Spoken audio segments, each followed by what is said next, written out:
Hello दोस्तों, मैं प्रवीण कुमार आपका स्वागत करता हूं आपके अपने यूट्यूब चैनल द गुरुकुल परिवार में। तो जैसा कि हम इतिहास को पढ़ रहे थे, मध्यकालीन इतिहास को पढ़ रहे थे हम, जिसमें हमने भारत पर सबसे पहले अरबों का आक्रमण हुआ था, उसको हमने बड़ी डिटेल से कहानी के माध्यम से पढ़ा था।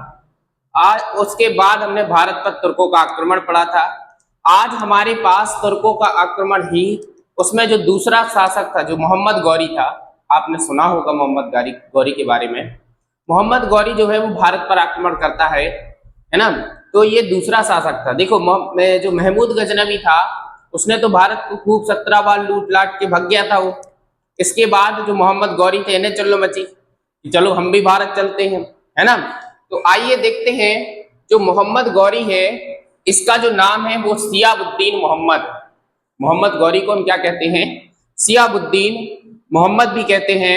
इसके बाद देखिए क्या होता है, जो महमूद गजनवी था, उसके बाद महमूद गजनवी की मृत्यु हो जाने के बाद जो दूसरा शासक था मोहम्मद गौरी, इसका एक भाई भी था जो ये खुद इसको निपटा देता है ना। इन लोगों में ये चलता रहता था कि ये गद्दी के लिए, शासन के लिए अपने ही भाई को, अपने ही पिता को मार देते थे खुद राजा बनने के लिए। तो वो तो चलता ही रहता है इनके में। इसने 1173 ईस्वी में अफगानिस्तान के गौर प्रदेश गजनी की गद्दी, ये भाई साहब 1173 में अफगानिस्तान के गौर प्रदेश में गजनी की गद्दी पर बैठता है और अपना शासन चालू करता है। इसके बाद इसके दिमाग में कौन से दौरा पड़ते हैं, इसको भी लगता है कि जो महमूद गजनवी था वो भारत गया, भारत में धन दौलत है, सोना चांदी है, खूब लूट के लाया है। तो भाई साहब इन्हें भी थोड़ा सा चुल्ल मचती है कि भारत की ओर जाया जाए, है ना। तो ये भाई साहब क्या करते हैं, पहला अपना जो आक्रमण है वो 1175 ईस्वी में मुल्तान पर करते हैं। ये लोग क्या करते थे, डायरेक्ट बीच में तो आक्रमण कर नहीं सकते थे, क्योंकि भारत में भी एक से एक राजा बैठे थे, है ना। तो ये लोग क्या करते थे, किनारे किनारे से धीरे धीरे से घुसते थे, तो भारत में अपना वो दिखाते थे रुतबा। तो इसने पहला जो आक्रमण था वो 1175 ईस्वी में मुल्तान पर करामती जाति के विरुद्ध किया। करामती कौन थे? बौद्ध धर्म के थे, बौद्ध धर्म को मानने वाले थे। तो इसने क्या किया, इनके मध्य युद्ध किया, जिसमें भाई साहब जीत गए। तो इन्हें थोड़ा सा और हौसला बढ़ा, यार चलो हम भी जीत गए, यहाँ तो शासन करना बढ़िया है ना।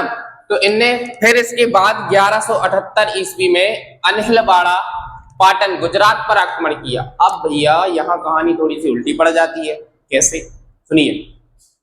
यहाँ के जो राजा थे, यहाँ के राजा जो थे भीम द्वितीय, इनको क्या कहा जाता था? मूलराज द्वितीय भी कहा जाता था। तो इनसे क्या हुआ, मोहम्मद गौरी का जो युद्ध हुआ, इसका जो नेतृत्व, ये चालुक्य वंश के राजा थे, इनकी जो माता थी, इनकी विधवा माता जी थी नायिका देवी, उन्होंने क्या किया था, इस युद्ध का नेतृत्व किया था। मतलब भीम जो द्वितीय थे, इनने कहा ये तो साले लाट गए हैं बिल्कुल, अभी महमूद गजनवी लूट लाट के भाग गया, अब तुम आ गए, है ना। तो इनका दिमाग खराब, ठीक है। इनने अपनी माताजी से बात की, माताजी ऐसी ऐसी बात है, वो फिर एक मोहम्मद गौरी आ रहा है हमारे देश को लूटने के लिए। तो क्या करती है इनकी माताजी, कहती है बेटा तुम्हें चिंता नहीं करना है, हम हैं।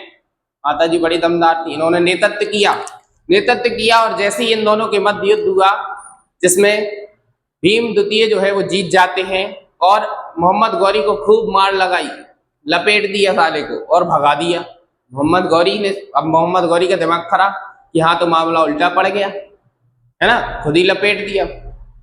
इसके बाद ये जो युद्ध होता है आबू पर्वत के पास, कायद्रा का युद्ध, बहुत प्रसिद्ध युद्ध, पेपर में पूछा भी जाता है कि कायद्रा का युद्ध कब हुआ था? तो 1178 ईस्वी में हुआ था।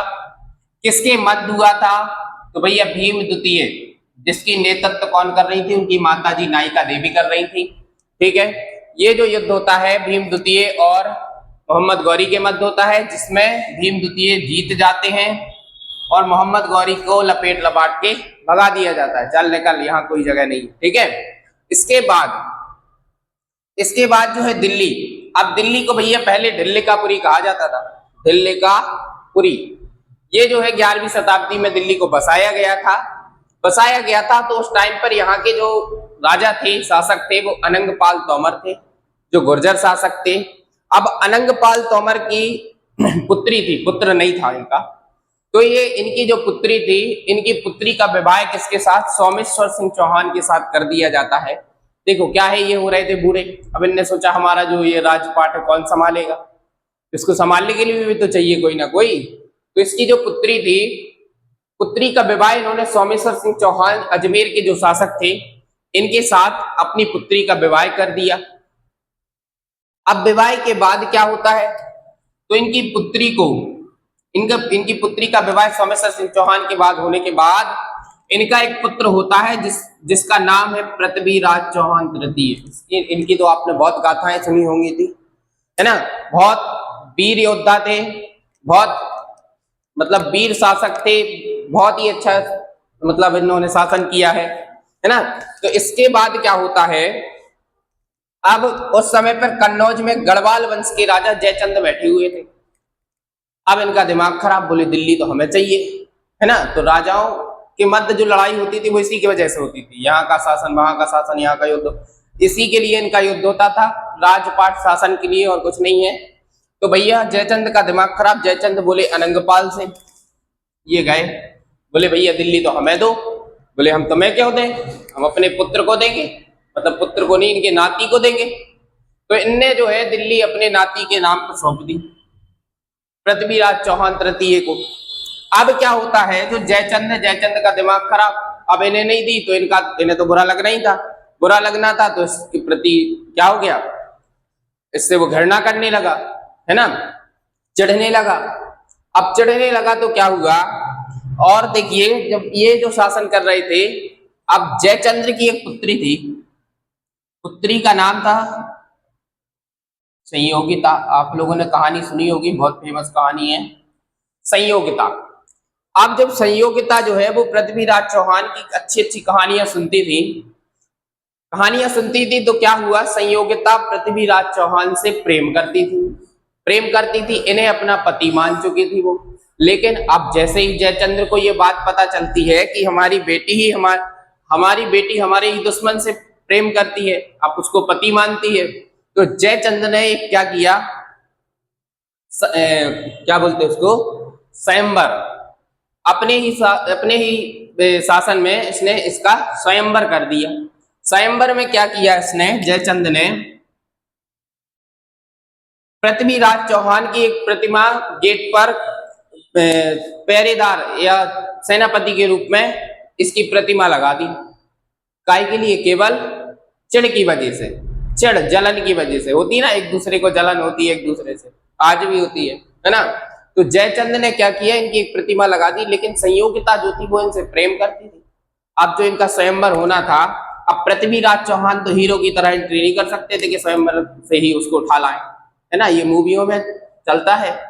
तो क्या हुआ, इसलिए नहीं कर सकते थे क्योंकि इनकी भी कोई मान मर्यादा है ना, तो इन्होंने नहीं किया। लेकिन संयोगिता बहुत समझदार थी, इनने उस मूर्ति की ओर बढ़ी और मूर्ति पर ही इनने अपनी माला डाल दी। इतने में पृथ्वीराज चौहान की एंट्री होती है। अब तो उनने माला डाल दी, वो उनकी पत्नी बन गई, वो उनके पति बन गए। तो उनने संयोगिता को उठाया और चल दिए, बोले अब तो हमारी पत्नी है, अब हमें कोई नहीं रोक सकता है। तो इस तरीके से इनका विवाह जो है वो किससे हो जाता है, संयोगिता से हो जाता है। इसके बाद जो आगे कहानी चलती है, कन्नौज जो जयचंद था वो बहुत चढ़ गया था पृथ्वीराज चौहान से, तो भाई साहब ये अब क्या चाहता था, पृथ्वीराज चौहान से युद्ध करना चाहता था। युद्ध भी कैसा किया इसने, ये जाकर के मोहम्मद गौरी से मिल गया, मोहम्मद गौरी से इसने क्या किया, मिलकर ली, संधि कर ली। अब भैया अब देखो, अपने ही भारत के राजा के साथ क्या किया, छल किया, जाकर के कहा मोहम्मद गौरी से मिल गया, और मोहम्मद गौरी ने 1191 इसमें तराइन का पहला युद्ध होता है, ये भी बेहद इंपॉर्टेंट है, पेपर में बहुत पूछा जाता है। तराइन का पहला युद्ध कब हुआ था, तो 1191 ईस्वी में हुआ था। किसके मध्य हुआ था, मोहम्मद गौरी और पृथ्वीराज चौहान के भी मध्य हुआ था, जिसको राय पिथौरा भी कहा जाता है, ठीक है। अब क्या होता है भैया, तराइन के पहले युद्ध में तो क्या करते हैं, मोहम्मद गौरी इसको लपेट देते हैं, तो फिर बेचारा मुंह लटकाए भाग जाता कि यार यहाँ तो किस्मत ही खराब है, जौन आता है सारा लपेट के भाग जाता है ना।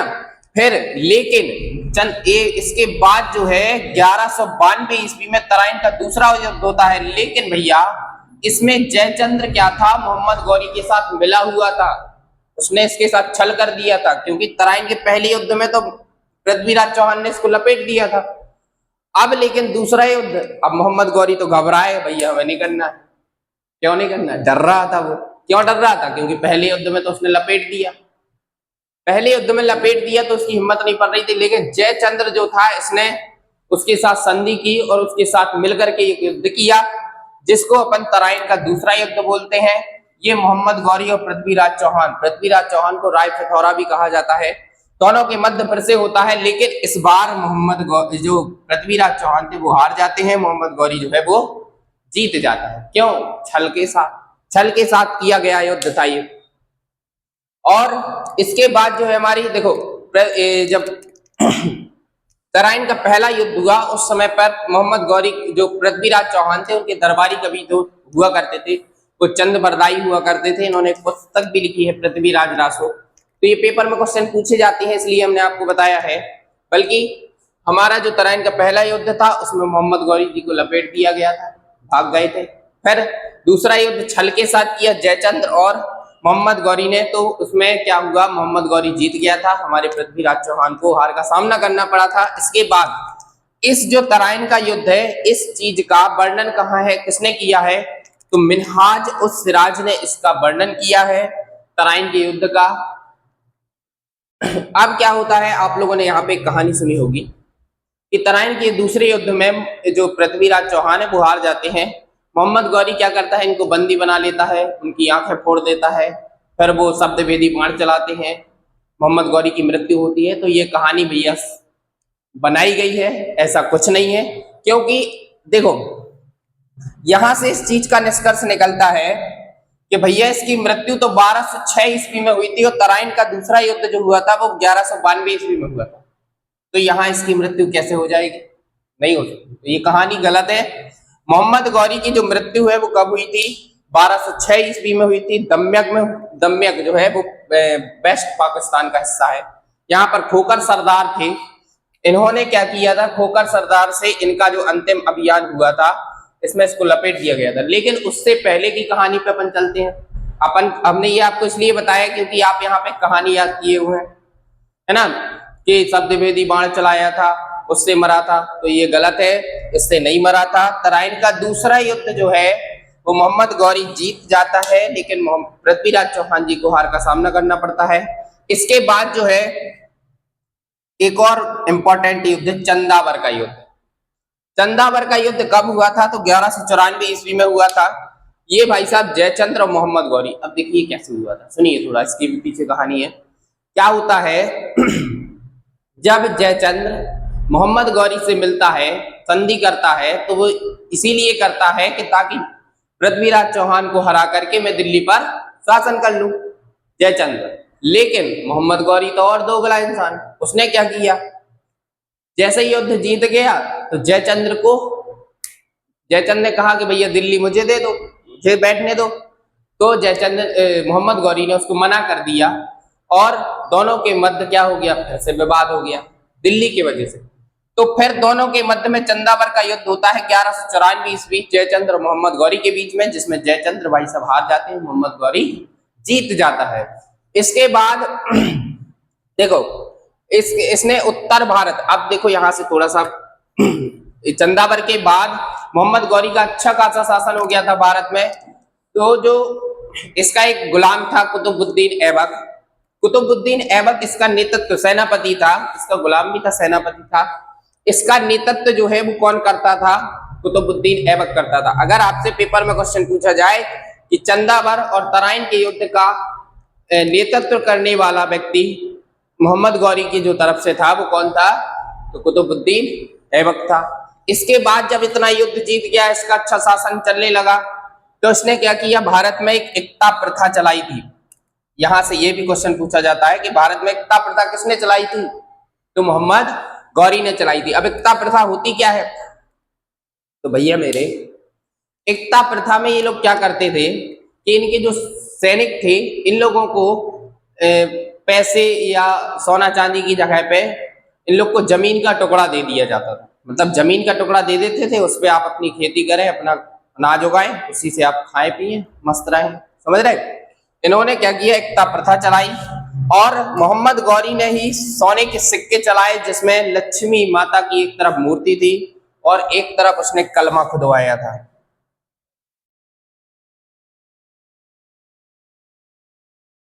तो अगर आपसे पेपर में क्वेश्चन पूछा जाता है कि ऐसे सोने के सिक्के जिसमें एक तरफ लक्ष्मी माता की मूर्ति और दूसरी तरफ कलमा खुदवाया हुआ था, इस प्रकार के सिक्के किसने चलाए थे? तो मोहम्मद गौरी ने चलाए थे। आ रही बात समझ में? ठीक है। इसके बाद जो है मोहम्मद गौरी का अंतिम अभियान होता है भैया खोकर सरदारों से। खोकर सरदार इसको क्या करते हैं, लपेट देते हैं। इसकी मृत्यु हो जाती है 1206 ईस्वी में, अंतिम अभियान होता है। अब 1206 में ये मर जाने के बाद इसका बहुत बड़ा साम्राज्य था, तो ये अपने साम्राज्य को अपने गुलामों को बांट देता है। देखो इसके 3 प्रमुख गुलाम थे, यालदोज, दूसरा था कुबाचा और तीसरा था कुतुबुद्दीन ऐबक।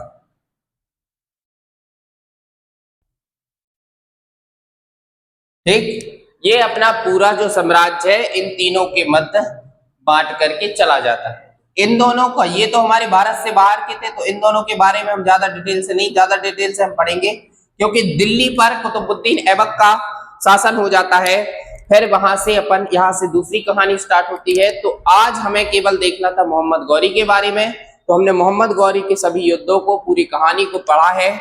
इसके बाद अगर आपको वीडियो अच्छी लगी हो तो वीडियो को लाइक करें, शेयर करें, चैनल को सब्सक्राइब जरूर करें। फिर मिलते हैं अगली धमाकेदार स्टोरी के साथ। आज के लिए इतना ही। पढ़ते रहिए, स्वस्थ रहिए, मस्त रहिए। धन्यवाद।